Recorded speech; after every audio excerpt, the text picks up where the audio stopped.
Good morning friends. कल अपन ने पढ़ा था step in overhead accounting.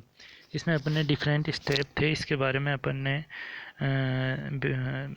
थोड़ा बेसिक डिस्कशन किया था।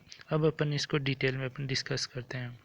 तो इसमें अपन देखेंगे फर्स्ट स्टेप होता है वो कलेक्शन ऑफ ओवरहेड होता है। तो इसमें क्या करेंगे, overhead collection is a process of recording each item of cost in records for the purpose of ascertainment of cost of each cost centre और यूनिट। तो अपन क्या करेंगे, जो भी ओवरहेड होंगे उसको प्रत्येक डिपार्टमेंट के लिए अपन कलेक्शन करेंगे। कलेक्शन किस प्रकार से, रिकॉर्डिंग करेंगे। रिकॉर्डिंग कैसे, मतलब बुक्स में उसकी एंट्री करेंगे उस पर्टिकुलर डिपार्टमेंट के लिए। इसका बेसिस क्या होता है, इन किस प्रकार से कलेक्शन कर सकते हैं, उसका बेसिस क्या क्या हो सकता है। स्टोर रिक्विजिशन हो सकता है। जैसे मान लो कि जो स्टोर डिपार्टमेंट है उसको रिक्विजिशन भेजा गया कि हमें इतना मटेरियल चाहिए एक्स डिपार्टमेंट ने। तो स्टोर डिपार्टमेंट एक्स डिपार्टमेंट को जो एक्स डिपार्टमेंट ने जो स्टोर को रिक्विजिशन दिया उसके बेस पे उसको कलेक्ट कर सकता है। वेज शीट के बेसिस पे, वेज शीट का मतलब जो वर्कर इसमें जो काम करने वाले हैं उन वर्कर्स की वेज शीट के बेसिस पे कि इस वर्कर ने कितना टाइम कौन से डिपार्टमेंट को दिया है, उसके बेसिस पे अपन डिफरेंट डिफरेंट डिपार्टमेंट के लिए ओवरहेड को कलेक्ट कर सकते हैं। केस बुक के बेसिस पे उसकी एंट्रियां देखते हुए, नरेशन देखते हुए कर सकते हैं। परचेज ऑर्डर और इनवॉइस के बेसिस पे भी अपन कर सकते हैं कि कौन से परचेज ऑर्डर में देखे कि कौन से डिपार्टमेंट के द्वारा रिक्विजिशन आया था जिसकी वजह से अपन को परचेज करना पड़ रहा है। तो यहाँ पे अपन कलेक्शन की बात करें। सेकेंड स्टेप में अपन अलोकेशन की बात करेंगे। तो अपोर्शन में अपन ने देखा था ये पर्टिकुलर स्टेप है, सबसे पहले कलेक्शन करेंगे, फिर अलोकेशन, फिर अपोर्शनमेंट, फिर री अपोर्शनमेंट और फिर एब्जॉर्प्शन।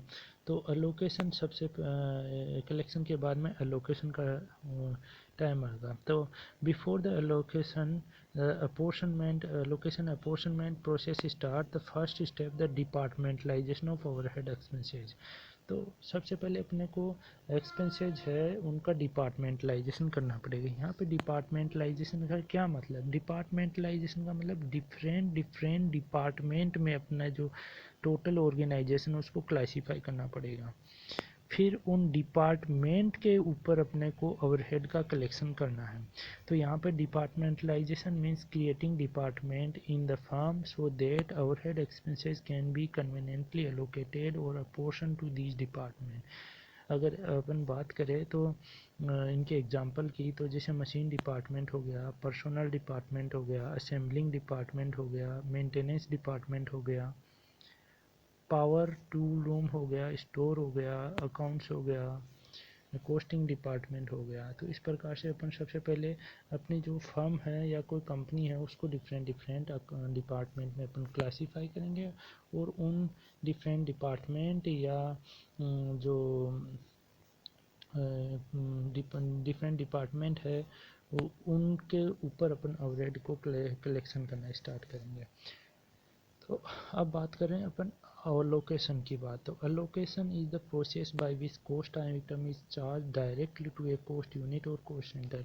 मतलब अलोकेशन में अपने को किसी प्रकार को कोई सस्पेंस नहीं होता कि ये आइटम डिपार्टमेंट एक्स को, ये कॉस्ट डिपार्टमेंट एक्स को जाएगी या वाई को जाएगी। इसमें अपने को डायरेक्टली अपने को रीजनेबल बेसिस होता है और उस बेसिस के आधार पर अपन उस डिपार्टमेंट को डायरेक्टली वो कॉस्ट चार्ज कर सकते हैं। तो उसको अपन बोलेंगे allocation of overhead. For example, electricity charges can be allocated to various departments if separate meter installed, and salary of store color can be allocated to store department.